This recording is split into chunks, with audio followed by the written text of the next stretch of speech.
Okay, notes 4.1, interpreting the derivative in context. So first, we need to recall what it means to find the slope between 2 points. So the slope between 2 points means we have the change in y over the change in x. Or in other words, we use the formula f of b minus f of a over b minus a. So I want you to think back to the slope formula of y2 minus y1 equals x2 minus x1. Okay, we're talking about the same thing here, using, of course, different variables. So it says units for the derivative. The derivative of f of x is always going to be the dependent units, okay, so y, over the independent units, x. Okay. If the derivative of f of x is greater than 0, then we say f of x is increasing, which means that the slope is positive, right? Because the derivative is the same as the slope.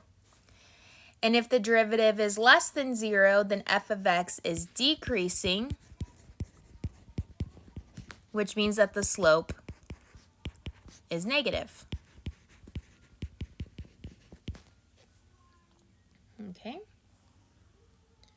So let's look at an example. It says Mr. Sullivan wants Mr. Bruce to finish creating his packets in Algebra 2. The number of packets Mr. Bruce has completed is modeled by P of W, where W is measured in weeks. Part A says interpret P of 10 equals 1 in the context of the problem. Okay, so remember, when we're interpreting these type of functions, we have to remember to include the noun, the units, and the time. Okay? So in other words, N-U-T, nut. Okay? So since this is a function P of 10 equals 1, this is the same as looking at the point 10 comma 1. So we could say at time W equals 10 weeks, Mr. Bruce has completed the packets. Or sorry, has completed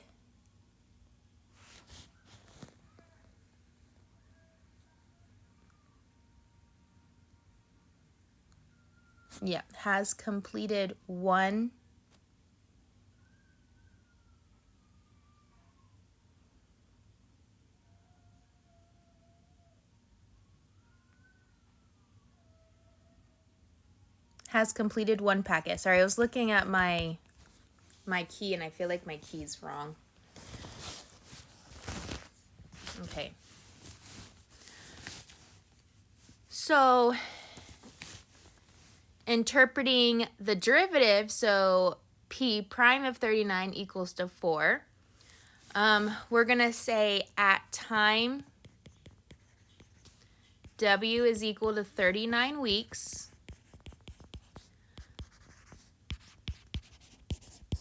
The number of packets Mr. Bruce has completed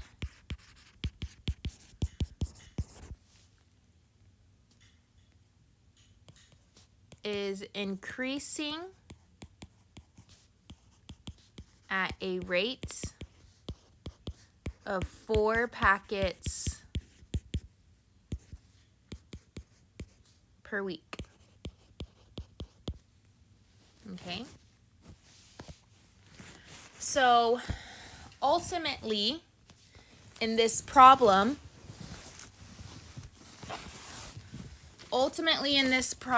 it's saying, okay,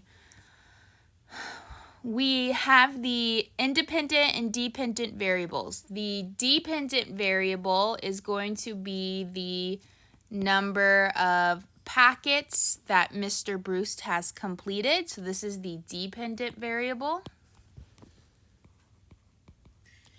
And the independent variable is going to be weeks. So how many weeks it takes. This is the independent variable. Okay. We could think of these type of problems, more specifically when we're interpreting the derivative, as oh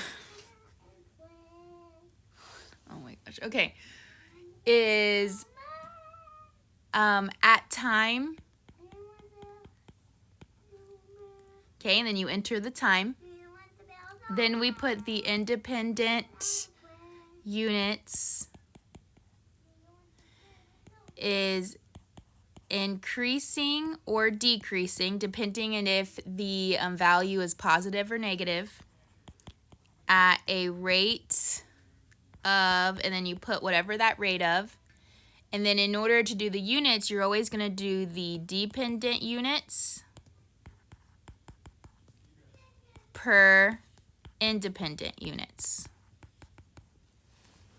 Okay, so again, these words are not going to change. At time, then you enter whatever the time is. You do the independent units, whatever that may be. And then you're going to pick one. Is increasing or decreasing at a rate of, you fill that in. And then you do dependent units per independent units. So if I was looking at our example in part B, it says at time. And then we put W equal to 39 weeks. So we had our value and then our independent units. It says the number of packets is increasing. So I picked one of these, is increasing at a rate of, okay, 4 packets per week. Dependent variable packets per independent variable, which is weeks. Okay, so you're always going to use that same interpretation. Okay, number 2 says the rate at which Mr. Kelly is buying baseball cards per year is modeled by B of T, where T is measured in years. So first, let's identify the independent and dependent variables. Okay, so the dependent variable would be the rate at which Mr. Kelly is buying baseball cards. Okay, so this is dependent. And then the independent would be the time in years. Okay, remember independent, you can't really change that. Okay, that's why years and weeks are independent. You can't change how years and weeks are measured. Okay, but the dependent variable, so the number of packets completed versus the number of baseball cards you buy, are something that you can change. Okay, you can control how many packets you complete, and you can control how many baseball cards you are buying. So the first one says interpret B of 3 equal to 150 in context of the problem. So we would say at time T is equal to 3 years, Mr. Kelly buys baseball cards at a rate of 150 cards per year.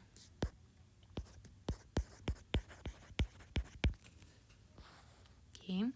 Then interpreting B prime of 4 equals 10, so that's when we're using this sentence stem over here. So we would say at time T equals 4 years, the rate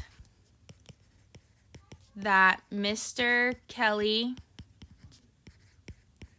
buys baseball cards is increasing, because 10 is positive, at a rate of 10 cards